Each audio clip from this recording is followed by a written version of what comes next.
Hey everyone, I'm excited to be here with you today. I just got done teaching for 3 hours to multiple groups of special education parents, teachers, admins, therapists, talking about all the things that are happening in special education right now. We know that you are exhausted when it comes to crisis schooling because this is not homeschooling. We talked about that yesterday, all right? But I have hundreds of master IEP coaches who are working across the nation in the trenches on virtual IEP meetings, working for their own family, their own students, helping other families, helping other students, helping schools, doing this, working on e-learning plans and ESY decisions. And my question to you is, what is your district doing? Has anything been defined for you? Because we are in unprecedented times, right? This has never happened before. It's not like we can say, well, 10 years ago when the school shut down, this is what happened. And then the fallout of that was, we don't have that. We don't have that experience. So I can tell you that for the last 20 years, I have been working with both sides of the table. I don't like that, but term of both sides, but both sides of the table, right? So creating IEPs that work in the real world. And that means that I've worked with a lot of complex cases. And that includes, if you guys are familiar with a diagnosis called PANS, a lot of times that's in the autism community. And there's a lot of complex medical kind of needs that come along with that. And a lot of times we need these health plans, and those health plans have to include alternative learning days because sometimes the kiddos can't go to school for an extended amount of days because they're having a flare up. And there's all these things that can happen with a child who has a chronic illness, right? So I've put together e-learning plans in the past. Absolutely. But they've been on a case-by-case basis, which technically I get it. IEPs, individualized plan. This should be case-by-case, right? I understand that. I get it. Okay. But let's just face it. We're going to be writing these in the masses when it comes to e-learning plans. So my question is, have you developed an e-learning plan not for right now? I'm not talking about right now. I'm talking about going forward. Have they put a temporary or permanent e-learning plan for what's going to happen in the fall or going forward for your child or for your students? Because there are a lot of people talking about the fall maybe being a mixture of in-person and e-learning. My thought is, regardless of what's going to happen in the fall, we've got tornado drill plans. We've got fire drill plans. We've got other emergency plans in the school. And now that we've had this experience of the schools being shut down, we need to have a plan. And that plan needs to be laid out in an IEP. It doesn't have to be difficult. It doesn't have to be complicated. In fact, I'm teaching master IEP coaches this month. Well, we're almost at the end of this month. So upcoming May, all right, in the next few weeks, I'm teaching them how to create e-learning plans that make sense, that are easy, that absolutely everyone at the table can agree to, and it's going to help facilitate learning in the future if this happens again. Because I'll be quite honest with you, I'm a little nervous because this was a little too easy for them to shut down schools. It was. I know, difficult decision, right? Should we or shouldn't we? But once they said yes, things just went away like that. Bye-bye. Bye-bye classroom. Bye-bye bus showing up at the door. Bye-bye services. Bye-bye everything. It just all went away. So that means that once you do something once, it makes it easier to do it again in the future, which means that we have to be prepared for that. And I'm not talking about fighting over it. I'm not talking about arguing at the IEP table. I'm talking about for everybody's benefit. Everybody who sits at the IEP table, there needs to be a plan for this. Now, some districts already have put e-learning plans in place that are going to stay in the IEP, whether they use them or not, going forward. Has your district done that? Now, my second question, the second part of this is ESY. That's extended school year. ESY, to most people, means summer school. It's really not limited to summer school. ESY it's for any services that are beyond the typical school day. Okay. ESY can mean a lot of different things, but ESY, we'll talk about it in terms of summer school right now. Has your district offered up their typical cookie cutter plan? Okay, because most of them are. They're supposed to be individualized. Did you guys know that? Your summer school program should be individualized, not just a cookie cutter plan. Okay, most teachers don't know that. I used to be a teacher, guys. You guys know I was a special needs sibling. I am a special needs sibling. Turned special education, turned this. All right, for the last 20 years, I've been working for you, whoever you are. If you're hanging out here, that means you're a parent, a teacher, an admin, or a therapist. And I've been working for you to help make your job work better so you can do what you're good at when it comes to implementing IEPs. So my specialty is in the paperwork and putting that plan together and make sure everything makes sense so everybody can implement, making those good decisions. So ESY, like Stephanie says, we're doing ESY. She just doesn't know the setting. So you've agreed to ESY, but when you say not the setting, so here's my question, Stephanie, and you didn't do anything wrong, okay? A lot of times when people come to me, I say, did they do this? Did they do that? And that's anybody, right? Did the parent do this? Did the teacher do this? Like I've got a million questions because I know how it absolutely should be from 2 decades of experience. When it comes to this ESY, we just don't know the setting. Let's just say, do you have a plan A and a plan B? Plan A is if school is in session, it will be this. Plan B is if not, we have this. Do you know if it's plan B, if it's a distance learning program, okay? Do you know how many hours? Do you know what technology? Do you know who's going to be servicing? Do you know all of those different details for plan B? So I'm hearing that a lot. Yeah, the district agreed to ESY, but doesn't know how. That's a problem. We are now 6 weeks into crisis schooling, and ESY, we need a plan. We need a plan. So yes, there's going to be ESY. Yes, we're going to get summer school. But like, how many hours? What goals are you going to work on? Because ESY typically does not include all goals. Have you decided on which goals, which services, and which way for plan B? Okay. So I absolutely, somebody just posted, they were, was it Micaiah? She says, facts. Yeah, you need some facts. I want some facts. Districts need to hear that loud and clear. Listen, we know you don't know what you're doing. You're not supposed to. We don't know.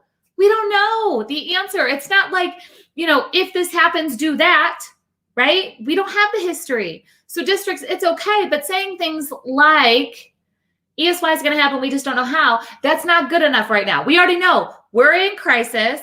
We don't know exactly how, but here's a plan B. We need plan B written down. So does your school, even if plan B changes, my gosh, just get a plan B. Okay. So I really want to know ESY and e-learning plan. What is your district doing? So here's something that's really cool is that I have an IEP masterclass with the special education inner circle. Those two things go together. So I've got a couple hundred people over there that are telling me what their schools are doing. Then I have master IEP coaches, and they're the ones that are leading IEP meetings by supporting schools and parents through this IEP process, okay? They do it in the good days. They're definitely doing it here in crisis. They're helping with all of that. And they're telling me what districts are doing. So I'm going to be able to share with you guys what's happening nationwide, because here's the thing. You can't figure out if what the decisions are when it comes to your child, what if the decisions are good enough or if that's the right thing, if you don't have kind of a variety of things to look at and say, I don't know. So if you have tunnel vision where you only know what your own district is doing, that really limits your thought process into what else could we be doing. So we need to really start having that conversation. So I want to make sure, let's see, Marie said she's in Georgia and they're not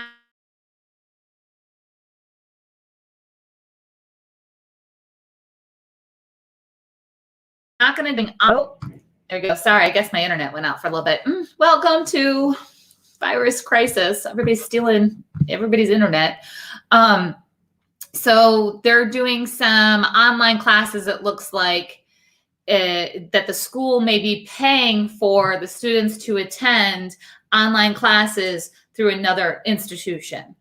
That's a creative solution. I'm all in for that. If it's appropriate and it's accessible and there's a resource out there that the school can tap into, let's do it. Let's go for it.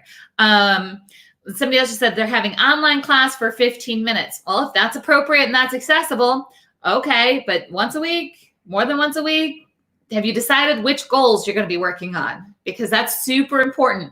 I'm going to have some really good tools for you when it comes to ESY and e-learning plans coming out real soon. I'm in the process of finalizing the details of it, because here's the thing. When you decide to do ESY, typically there's certain goals that are pulled from the IEP and put over into the ESY plan, and then that's where the focus is at for ESY. You don't do the whole IEP for ESY majority of the time. So your e-learning plan can actually mimic what goals you would pull for ESY. So this way, if full day school was to go away, you'd know exactly where to prioritize. Because what just happened in our education world? Nobody knows how to prioritize. Nobody knows what's most important. Nobody knows those things. So we're working through figuring out what's most important for each child and how we're going to nail that down. But we can actually nail that down through an ESY and an e-learning plan that gets put into the IEP and makes it really simple for if and when something like this happens again. I would love to have you guys come join me and be part of the community that's actually moving things forward. And that's the Master IEP Coach community. So we have, I'm just reading the other comments that never actually logged in because they didn't do placements with them at school. Let's see. So we have somebody who can't access their websites and things. They're supposed to be doing e-learning, but they can't access them. Accessibility for e-learning has been a huge issue when it comes to our special education students and teams and just all the things. Accessibility has been huge. But if you want to be part of the solution, if you want access to all of the Master IEP Coach methods that we use to create IEPs during the good times and the tough times, that's where you come on over to masteriepcoach.com. This is where you can jump into a 5-week mentorship with me. I've been doing this for 20 years, and I'm telling you, I've got things that are ready for you to implement. I will teach you what the tools are, how to use them, why would you use them, how do you get people at the table to understand them, and how does this truly help meet a child's unique needs and prepare them for further education, employment, and independent living. Because guys, that's the bottom line. The entire purpose of a child's IEP, and this isn't the purpose of findings of ideal law. I'm not a lawyer. I'm not practicing the law. I'm telling you where to look. All right, there's my disclaimer. I don't give you legal advice. I will tell you where to look so you can make really good decisions about what to do next. And this is for everyone. This is for parents. This is for teachers, admins, therapists. This is for everybody. We all work together in the Master IEP Coach mentorship. We all pull our experience together inside of the mentorship, and I will lead you through week by week how to take you through decisions like writing real-world IEP goals, inclusion, e-learning plans, virtual IEPs, ESY, so many of the hot topics that we're going to be just hit with right now, plus everything that you need foundationally to be an awesome Master IEP Coach in your community. All right, so a Master IEP Coach bases their decisions on the purpose and findings of ideal law. And that means that every child receives a free and appropriate public education. Everybody knows that one. We all say FAPE for short, right? Oh, this is not appropriate. This is appropriate. And that's where everybody fights at. Master IEP Coaches don't fight. We don't fight. We help build teams. We sometimes have intense conversations as a team. We help people through the situations, even when they're uncomfortable, but we don't stay there in that negativity. We just don't do it. That's not our style, okay? So The next part after free and appropriate public education is all about meeting a child's unique needs. And that's where we start to really work on individualizing. Like if you've ever heard, we don't do that here, or we've never done that before, that's where we get to start focusing on a child's unique needs, because maybe it hasn't been done before, but you've never had a child like this. So let's start working on that. But then the third part of the purpose and findings that I love is all about preparing a child for further education, employment, independent living. What that means is we don't focus on all of the fluff that happens in a school day, or the things that might be currently in an IEP that truly don't have a strong short-term or long-term meaning for a child. We streamline everything. We truly help a team see what's going to help prepare a child for further education, employment, and independent living by using real-world experiences and then breaking that down in the document to make sure that we're all on the same page. That process is going to have to be stronger than ever as we get ready to get into summer, as we get ready to get into going back into the school, whatever that is going to look like. Master IEP coaches are going to be there 100% working. Again, we work with parents, we work with schools, we work in a lot of different ways. One of the questions, somebody's going to email this to me. They're going to say, well, how do I make money as a master IEP coach? Well, that's up to you. So I have master IEP coaches who come into the program as parents who 100% only want to help their own family. That's it. That's okay. I have people who are employed by school districts, or maybe they're a private speech therapist, okay, but they're employed professionally some way in the special education community. And they take the Master IEP Coach mentorship so they can be better at their job. Awesome. But there is quite a bit of focus inside of the mentorship on how you can create different streams of income as a Master IEP Coach. And I'm extremely proud of that piece of the mentorship, because here's the thing. There are community organizations, there are parent support groups, there are nonprofits, there are individual families, there are school districts that are craving help. They need the help, they want the help, they'll pay for the help. Not just for advice. They want Master IEP Coach methods to get results in special education. This isn't just helping somebody through an IEP meeting. This is truly helping redefine special education through speaking engagements, through workshops, through creating online resources, through helping families one-on-ones, through consulting with districts. So as a Master IEP Coach, you absolutely get the tools that you need to decide, how do you want to be the Master IEP Coach that your community needs? How are you going to show up for your community as a Master IEP Coach? How are you going to get paid for your expertise? And that's 100% okay. Because you know what? Somebody else is going to watch this and say, I cannot believe that you charge to be a Master IEP Coach. Yes. Yes, we do. Because our entire lives end up being dedicated to getting the best of the best of the best results for every child that we work with, that we impact, for every staff member that we consult with, for every community organization that we connect with, for every family that we dig in with. We 100% give our all. So masteriepcoach.com, hop on over there. You'll get all of the details. And if you have any other questions, go ahead and shoot me a private message right here, wherever you're watching this, Facebook, YouTube, Instagram. Go ahead and watch that. Just send me a DM. I'll get back to you. I can't wait to hear from you. And I hope to see you inside of the Master IEP Coach mentorship. And don't forget, tell me below, how is your district dealing with ESY decisions, and how are they dealing with e-learning plans, either temporary or permanent, inside of the IEP document? I look forward to hearing from you guys.